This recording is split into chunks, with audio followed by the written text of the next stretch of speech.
The Islamic warrior Saladin conquered the crusaders and took control of Jerusalem. All right, he entered into an agreement that the Muslims would protect the Christian churches. And so he appointed two Muslim families. Both of these families have been in Jerusalem for, close to 1,000 years. And each generation has passed down the key. The key. Right.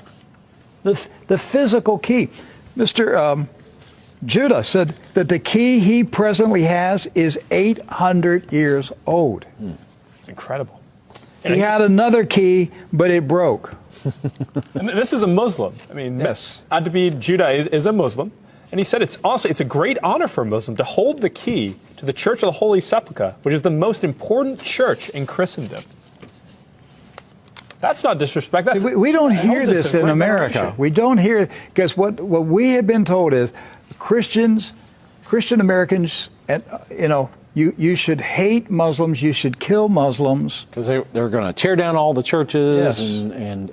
and basically just ransack them and everything else. But here we have two families that for nearly 1,000 years have actually been watching over Christian churches. That's right. So who planted into our minds here in America that we should hate and kill Muslims?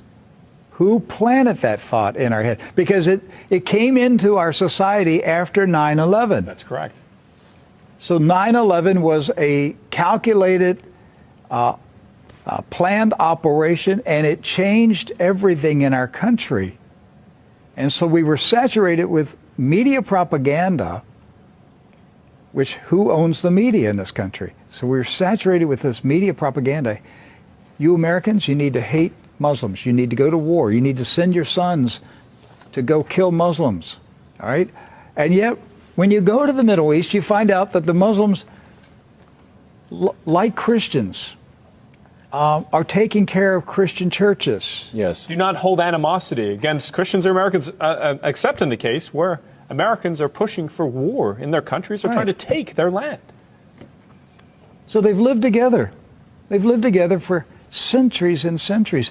Jews, Christians, and Muslims have lived together for centuries. They were buying and selling. They were trading. They were doing business together. They were building houses next door to each other for centuries. And it didn't change until the Zionists came. See, you say, wait a minute, I thought Zionists are Jews. Not all Jews are Zionists. And not all Zionists are Jews. Right.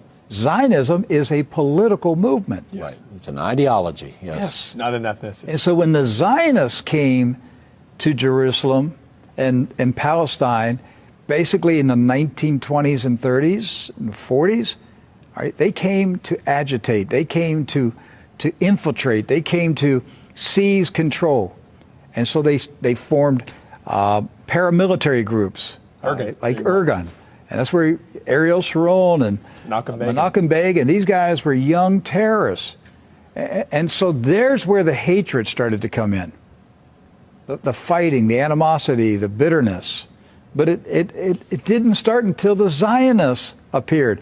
Jews, Muslims, and Christians were coexisting. Yes. That's right.